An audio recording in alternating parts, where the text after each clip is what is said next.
90% क्या कहते हैं, मैं कामयाब क्यों नहीं हुआ? क्योंकि मेरी किस्मत खराब है, कारण नंबर 1। कारण नंबर 2, क्योंकि मेरे बीबी का सपोर्ट मुझे नहीं मिला। कारण नंबर 3, पिछली बार अपलाइन गलत मिल गई थी। कारण नंबर 4, डाउनलाइन थोड़ी सी निठल्ली मिल गई थी। कारण नंबर 5, पिछली बार कांग्रेस की सरकार थी। कारण नंबर 6, इस बार बारिश नहीं हुई है। कारण नंबर 7, ठंडी हवाएं ज्यादा चली है। वो बार बार अपनी नाकामयाबी की बात दूसरे पर ढालने की कोशिश करता है। जिस भी चीज को तुम कारण बना रहे हो, वो कारण को बदलने का कोई भी मादा आपके पास नहीं है। इस जीवन में कुछ बदल सकते हो तो अपने आप को बदल सकते हो, बीबी को भी नहीं बदल सकते। कोशिश भी मत करना कभी भी। बदल सकते हो तो खुद को बदल सकते हो, और कोई अधिकार ही नहीं है किसी को आपको बदल करने का। और मैंने अपनी 100 गलतियां लिख डाली, और आज जो 4:30 बजे सेशन होगा यहां पर ट्रेनिंग प्रोग्राम का, उसकी हम शुरुआत ही करेंगे मेरी गलतियों से। ऐसी कौन सी गलतियां हैं जिसको हम ना करें तो हम आने वाली बड़ी समस्याओं से बच सकते हैं। और जब समस्याएं नहीं होती दूर बढ़ने में, तो हमारी स्पीड बढ़ जाती है। तो तेज गति से कैसे बिजनेस को स्पीड पे ले जाना है, ट्रेनिंग में हम 4:30 बजे, ठीक 4:30 बजे वो ट्रेनिंग चालू कर देंगे, और 4:30 बजे से उस ट्रेनिंग के बारे में बात करेंगे कि ऐसे कौन कौन से कदम हैं जिन कदम को हम सही तरीके से रख लें तो हमारी नींव एकदम मजबूत हो जाती है, हमारी बिल्डिंग तेज गति से बढ़ना चालू हो जाती है। ये 4:30 बजे मिलेंगे। अब बात आ गई कि मैंने उन दौरान किताब लिखी और मैंने उन गलतियों को सोचा कि मैंने कितनी बड़ी बड़ी गलतियां की, तो भाई मेरे का दिमाग खराब हो गया। मैंने ऐसी ऐसी गलतियां कर डाली थी जो इस बिजनेस में आत्महत्या करने के लिए काफी है। और उस दौरान मेरा बिजनेस 2003 में मैंने वापस चालू किया, ढंग से चालू किया, रिफ्रेशनेस के साथ चालू किया। लेकिन अब मैं उतना चार्ज था जितना चार्ज तो मैं शुरुआत के समय नहीं था, क्योंकि इस बार मुझे गलतियों का पता चल गया था। और इस बार मेरे सफलता के रिजल्ट तेज गति से बढ़ने लगे, और धीरे धीरे भैया मैंने काम करना चालू किया। और आज मुझे 18 साल हो गए हैं, 18 ईयर। 18 साल में एक इंसान जो भी चाहता है अपने जीवन में, जो भी मैंने सपने देखे थे, वो सारे सपने मैंने इन 18 सालों में पूरे किए।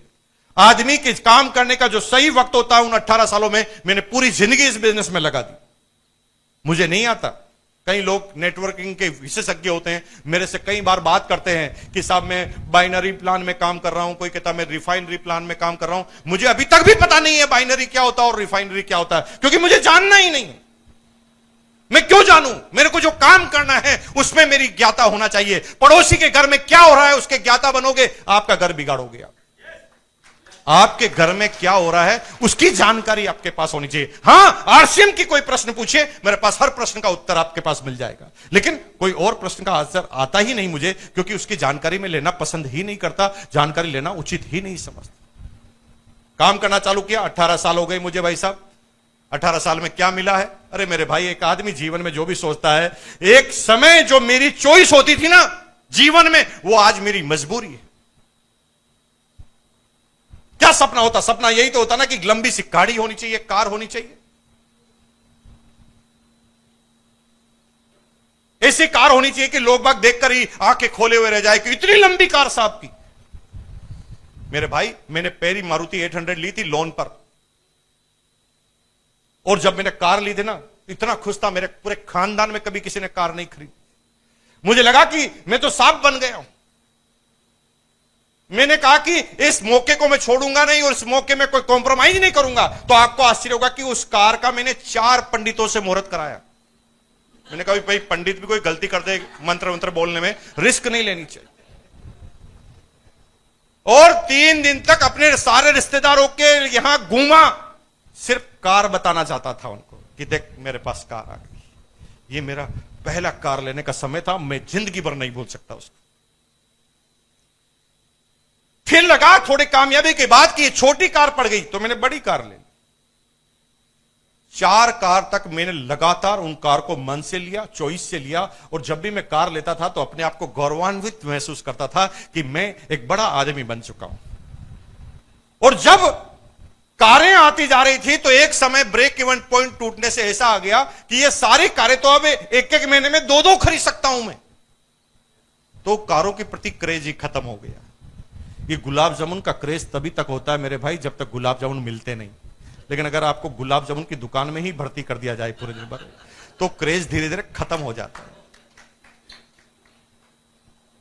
कई बार मेरी पत्नी मेरे से पूछती है कि यार शादी होने से पहले जितना प्यार था ना उतना नहीं है तुम्हारे पास अभी। बात सीधी सी है भाई, जब तक नहीं मिला था तब क्रेज है, मिलने के बाद क्रेज कम होता है। लेकिन क्रेज को बनाना ही एक ताकत है। पहले कार लेना सपना होता था, अब कार लेना मजबूरी है। अब क्या मजबूरी है? जो ही हम अपने इनकम टैक्स वाले चार्टर्ड अकाउंटेंट के पास पहुंचते हैं तो चार्टर्ड अकाउंटेंट कहता है सर इस बार तो टैक्स बहुत बन रहा है, कार ले लो। क्यों? क्योंकि इससे डेप्रिसिएशन मिल जाएगा, टैक्स कम लगेगा। अब मजबूरी से कार लेनी पड़ती है। कार लेने का कोई क्रेज नहीं है कि कार लेना, कौन सी, हिंदुस्तान नहीं पूरी दुनिया में ऐसी कोई कार ही नहीं है जिसको मुकेश कोठारी परचेज ना कर सके।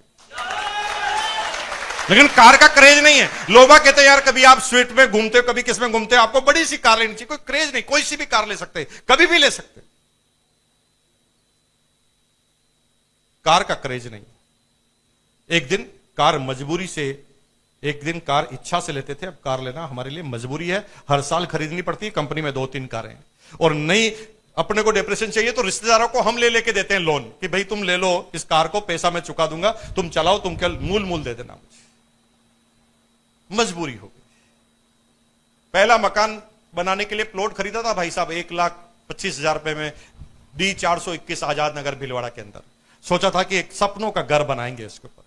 जब मैंने प्लॉट लिया था तो उस समय औकात नहीं थी सोचने की, सोचना पड़ रहा था कि मकान कब बनाऊं मैं इसके ऊपर। लेकिन थोड़े दिन बाद जब चेक बढ़ा तो मुझे वो 1 लाख का छोटा लगने लग गया प्लॉट। मैंने 28 लाख का मकान खरीद लिया। 28 लाख का मकान खरीदते वक्त मैंने सोचा कि 5 साल में इसका पैसा चुका दूंगा, और आपको आश्चर्य होगा कि मैंने 3 महीने में 28 लाख रुपए चुका दिया। मजबूरी हो गई। फिर मैंने उससे बड़ा मकान लिया, फिर तीसरा लिया, फिर चौथा लिया, फिर 5वां लिया, फिर हिंदुस्तान के कई सिटियों में लिया। और अभी मेरी कंपनी काम करती है जयपुर में, जो लोगों का मकान बनाने का काम करती है। लो भाई मेरे भाई, एक दिन मकान बनाना मेरा सपना होता था, अब लोगों के सपना पूरा करने के लिए हम काम कर रहे हैं। एक छोटा सा निर्णय आदमी को बदल देता है मेरे भाई। मुकेश कोठारी में इतनी ताकत नहीं है, वो ताकत क्या है वो आज मैं आपको बताऊंगा। ऐसा क्या कर दिया जिससे ये सारी ताकत मल्टीपल होकर मेरे पास आ गई।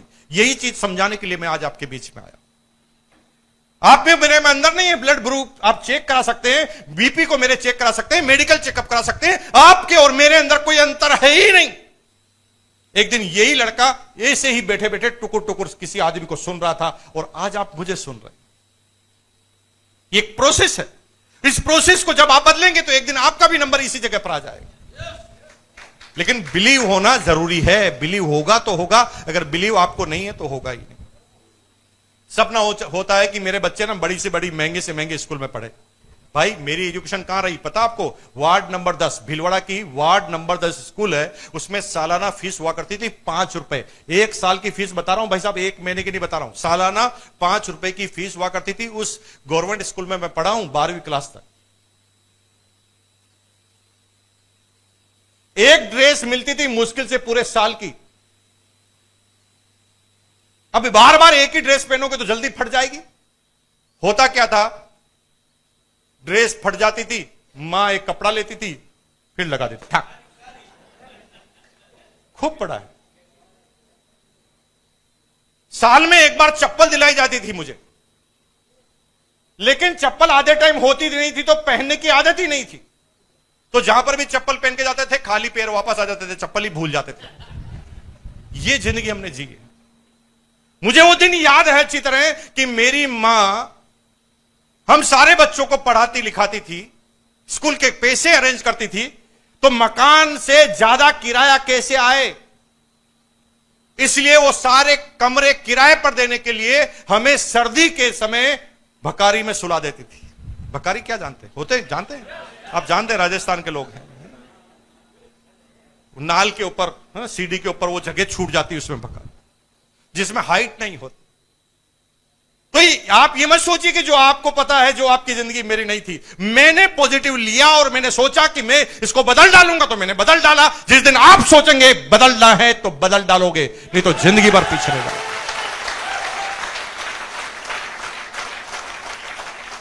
मैंने 5 रुपए फीस में पूरी एजुकेशन लिए सालाना।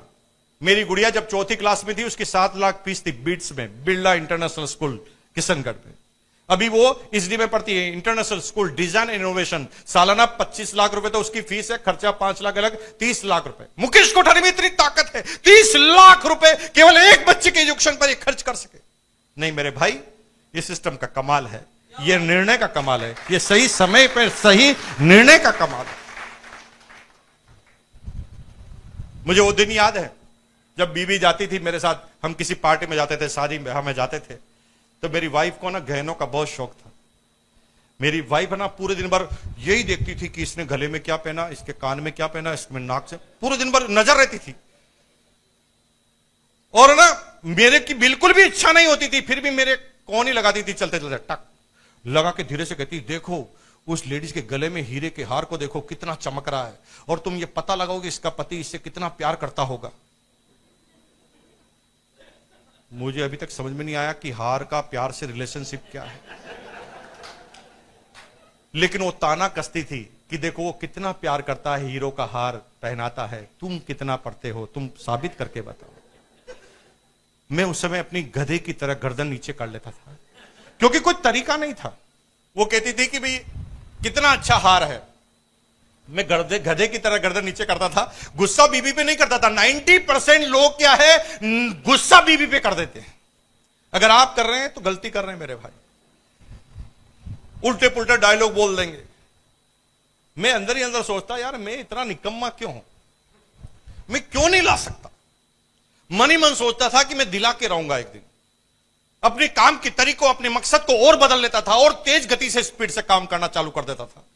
और 2006-7 में मैंने अपने ब्रेक इवन पॉइंट को तोड़ दिया। ब्रेक इवन पॉइंट उसे कहते हैं जब आपके खर्चों से ज्यादा आपकी इनकम हो जाए, आपके खर्चों वाले, सोच वाले खर्चों से आपकी इनकम ज्यादा हो जाए। भाई गाड़ी भी हो गया, बंगला भी हो गया, लाखों रुपए भी हो गया, अच्छी एजुकेशन भी हो गई, सब कुछ अच्छा हो गया, उसके बाद भी इनकम बढ़ जाए तो आप उस पैसे को इन्वेस्ट करेंगे। और इन्वेस्टमेंट का नियम होता है कि जितना पैसा इन्वेस्ट करते हैं वापस लौट कर आता है। क्योंकि आप अगर जमीन खरीदेंगे तो जमीन की रेट बढ़ जाएगी, सोना खरीदेंगे तो सोने की रेट बढ़ जाएगी, शेयर खरीदेंगे तो शेयर की रेट बढ़ जाएगी, और वो पैसा वापस लौट कर आपके पास आता है। और जब मैंने ब्रेक इवन पॉइंट तोड़ा तो भाई 2006-7 से मैंने अपनी बीवी को गहने पहनाना चालू किया। और मेरे भाई उसके बाद इतने पहनाए, इतने पहनाए, इतने पहनाए कि पहनने से नफरत हो गई। अभी मेरी 2 होटल है, तीसरी होटल और बन रही, 3 होटल की वो एमडी है।